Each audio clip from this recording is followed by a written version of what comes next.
तो बेसिकली दो टाइप की सेमीकंडक्टर देखने को मिलती है और इस टाइप के सेमीकंडक्टर की जो इलेक्ट्रिसिटी फ्लो करने की नेचर रहता है वो कुछ इस तरह की होता है। अरे लेकिन क्यों, कोई काम धंधा नहीं है क्या? फोकट में ही ऐसी सिंपल चीजों को कॉम्प्लिकेटेड बना दिया। जो सेमीकंडक्टर के अंदर जो करंट कंडक्शन है उसकी फ्लो को इंक्रीज करना, इधर नंबर ऑफ फ्री इलेक्ट्रॉन्स की अमाउंट बढ़ाई जाती है या नंबर ऑफ होल करंट की अमाउंट बढ़ाई जाती है। हाँ, मेरे मन में यही तो क्वेश्चन है। अब आगे बताओगे भी या नहीं? हेलो बडीज, तो क्या चल रहा है आजकल? हाँ, बस जिंदगी कट रही है। बहुत बढ़िया, बस ऐसे ही जिंदगी कटती रहनी चाहिए। तो सबको पता है ना आज हम किस बारे में बात करने वाले हैं? नहीं, ऐसा तो पता ही नहीं है। हमने तो बस ऐसे ही यूट्यूब में डायरेक्ट सर्च किया और सीधा तुम्हारे वीडियो में आ गए। हमें थोड़ी पता है कि तुम किस बारे में बात करोगे। ठीक है, अब इतना भी रोस्ट करने की जरूरत नहीं है, मैं सीधा वीडियो में आता हूँ। तो सबसे पहले मैं तुम लोगों से पूछना चाहता हूँ कि तुम लोगों ने आज तक डायोड के बारे में क्या जाना है? नीचे कमेंट करके मुझे बता सकते हो और उनमें से जो कमेंट्स सही होंगे वो मैं अपने भी नेक्स्ट वीडियो में फीचर करूंगा। तो जैसे कि मैंने सेमीकंडक्टर की वीडियो में बताया था, इस चीज को और अच्छे से कहा जाए तो जब तक फ्री इलेक्ट्रॉन्स इसके अंदर फ्लो करेगा तब तक इलेक्ट्रिसिटी का फ्लो बरकरार रहेगा। यहाँ पर मैंने एक चीज तुम लोगों को नहीं बताया था क्योंकि मैं जानना चाहता था तुम में से किस किस को इस चीज के बारे में पता है, पर अफसोस किसी ने भी कमेंट नहीं किया।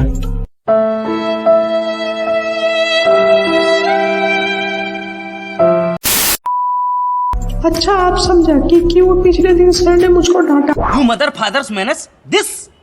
अरे यार, तुम लोग ठीक से नहीं बता सकते थे क्या? तुम्हारे वजह से भारी क्लास में मेरी बेइज्जती हो गई। सॉरी भाई, आगे से थोड़ा बता के करूंगा। अब वीडियो में आते हैं। तो बेसिकली सेमीकंडक्टर और कंडक्टर के अंदर इलेक्ट्रिसिटी फ्लो होने के लिए फ्री इलेक्ट्रॉन्स के साथ साथ और एक चीज की जरूरत होती है और वो है होल करंट। ये क्या करंट है? हाँ, अगर ये चीज नहीं रहेगा तो इलेक्ट्रॉन्स का फ्रीली मूव करना मुश्किल है। लेकिन कैसे? देखो, जब इलेक्ट्रॉन्स किसी एक्सटर्नल एनर्जी के कारण एक जगह से दूसरे जगह पे मूव करता है तब उस जगह पे फ्री स्पेस क्रिएट होता है जिसको होल कहा जाता है और वो चीज ऐसे पॉजिटिव चार्ज एक्ट करता है। इससे हमें पता चलता है कि एक फ्री इलेक्ट्रॉन्स की वजह से एक होल करंट क्रिएट होता है। तो ऐसे अगर हजारों इलेक्ट्रॉन्स फ्रीली मूव करता है तो as a result same amount of hole current create होगा। अब सवाल आता है कि कैसे ये चीज सेमीकंडक्टर में इलेक्ट्रिसिटी को फ्लो करने में मदद करता है। मान लो दो मैग्नेट है और इन दोनों में से एक मैग्नेट की नॉर्थ पोल के सामने अगर दूसरे मैग्नेट की साउथ पोल को रखा जाए तो क्या होगा? ठीक, तो वो मैग्नेट दूसरे मैग्नेट के साथ अट्रैक्ट हो जाएगा। राइट, ठीक ऐसे ही जो होल रहता है वो फ्री इलेक्ट्रॉन्स को अट्रैक्ट करता है क्योंकि हमने पढ़ा ही है जो होल करंट है वो पॉजिटिव चार्ज कैरियर है और जो फ्री इलेक्ट्रॉन्स है वो नेगेटिव चार्ज कैरियर है। तो इस अट्रैक्शन के कारण वो फ्री इलेक्ट्रॉन्स मूव करके होल के साथ कॉम्बाइन हो जाता है और उसके बाद फिर वही साइकिल घूमता रहता है।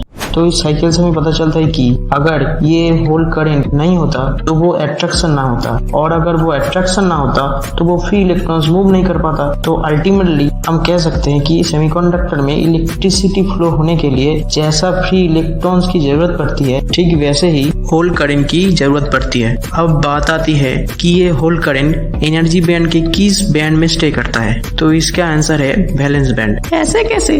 सबसे पहले तुम मुझे ये बताओ कि वैलेंस इलेक्ट्रॉन्स किस बैंड में रहता है? वैलेंस बैंड में। और जब ये वैलेंस इलेक्ट्रॉन्स जंप करके फ्री इलेक्ट्रॉन्स में कन्वर्ट हो जाता है तब उस जगह पे कौन सी चीज क्रिएट होता है? Hole current. अब समझा, मतलब इस सिचुएशन में सिर्फ वैलेंस इलेक्ट्रॉन्स ही अपने जगह बदल के कंडक्शन बैंड में जा रहा है और जो होल करंट है वो सिर्फ एक जगह पर ही है, उसका कोई मूवमेंट नहीं हो रहा है।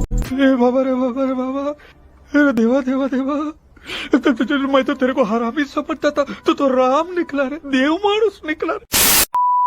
बात करते हैं डायोड के ऊपर कि आखिरकार डायोड कैसे काम करता है, डायोड किन चीजों से बनता है, all kind of stuff. Oh, English.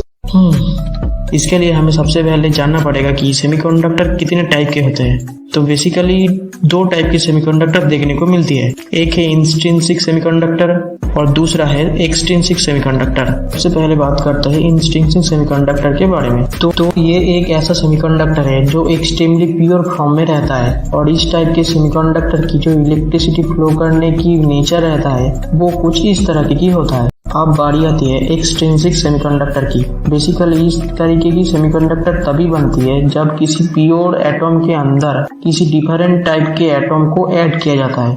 किसी बुक में इस डिफरेंट टाइप ऑफ एटॉम को इम्प्यूरिटी का नाम दिया जाता है और इस इम्प्यूरिटी ऐड करने की जो प्रोसेस है उसको डोपिंग कहा जाता है।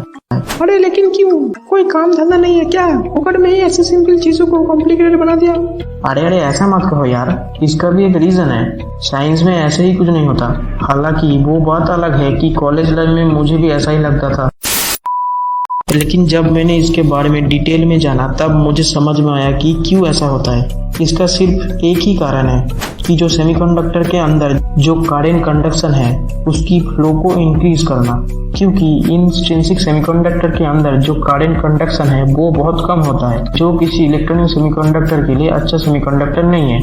और इसके लिए either number of free electrons की अमाउंट बढ़ाई जाती है या नंबर ऑफ होल्ड करंट की अमाउंट बढ़ाई जाती है। नंबर ऑफ फ्री इलेक्ट्रॉन्स की अमाउंट बढ़ाने के लिए पेंटावेलेंट इम्प्यूरिटी का इस्तेमाल किया जाता है। इसका मतलब है ऐसा एक एटॉम जिसका 5 वैलेंस इलेक्ट्रॉन्स है, और होल्ड करंट की अमाउंट बढ़ाने के लिए ट्राईवैलेंट इम्प्यूरिटी का इस्तेमाल किया जाता है, जिसका मतलब है ऐसा एक एटॉम जिसका 3 वैलेंस इलेक्ट्रॉन्स है। अब ये सब चीज सुन के तुम्हारे मन में एक क्वेश्चन तो आया होगा कि आखिरकार क्यों?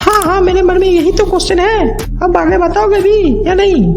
हाँ भाई, क्यों नहीं, बताऊंगा, बिल्कुल बताऊंगा। इसका सिर्फ एक ही कारण है कि इलेक्ट्रॉनिक्स में जो सेमीकंडक्टर यूज किया जाता है उन सबका वैलेंस बैंड में सिर्फ 4 वैलेंस इलेक्ट्रॉन्स देखने को मिलती है।